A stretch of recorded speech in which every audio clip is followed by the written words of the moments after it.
ఈ అమ్మాయి కళ్లలో సూపర్ పవర్స్ ఉంటాయి. అంటే ఎవరైనా అబ్బాయి ఈమె కళ్లల్లో చూస్తే అతను వెంటనే ఈమెతో గాఢంగా ప్రేమలో పడిపోతాడు.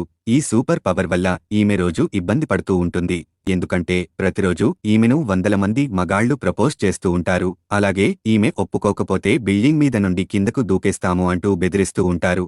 అందుకని ఈమె బయటికి వెళ్లేటప్పుడు కళ్ళు ఎవరికీ కనిపించకుండా సన్ గ్లాసెస్ పెట్టుకుంటుంది. ఈ అమ్మాయి ఒకరోజు జిమ్ కి వెళ్తుంది. అయితే అక్కడ ఒక మహిళ ఈమెను ఎక్విప్మెంట్ మీద నుండి పక్కకు లాగేసి అవమానిస్తుంది. ఈమెను జిమ్ము చేసుకునివ్వకుండా ఆపుతున్నందుకు ఈ అమ్మాయికి కోపం వస్తుంది. అప్పుడు ఈ అమ్మాయి నీకు నాకున్న సూపర్ పవర్ గురించి తెలియదు. నేను కానీ కళ్లజోడు తీస్తే ఇక్కడున్న అబ్బాయిలందరూ నా కళ్లను చూడగానే నాతో ప్రేమను పడిపోతారు అని చెప్తుంది. కాని ఈమె మాటలు అక్కడ ఎవరూ నమ్మరు. అప్పుడు ఈమెకు కోపం వచ్చి కళ్లజోడు తీసేస్తుంది.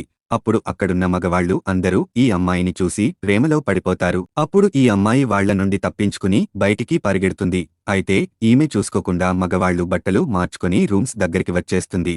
అప్పుడు ఈమె అక్కడ ఉన్న కుర్రాడిని చూసి సహాయం అడగాలి అనుకుంటుంది. అయితే ఈమె సూపర్ పవర్స్ ఈ కుర్రాడి మీద పనిచేయదు. ఈ అమ్మాయి అతడికి క్షమాపణ చెప్తుంది. అయితే అతడు వెళ్లిపోయాక ఈమె పవర్స్ పనిచేయని వ్యక్తిని ఈమె లవ్ చేయాలన్న విషయం గుర్తొస్తుంది. వెంటనే అతని దగ్గరికి వెళ్లి పెళ్లి చేసుకోమని అడుగుతుంది. మిగతా స్టోరీ కావాలంటే వీడియో లైక్ చేసి పార్ట్ 2 అని కామెంట్ చేయండి.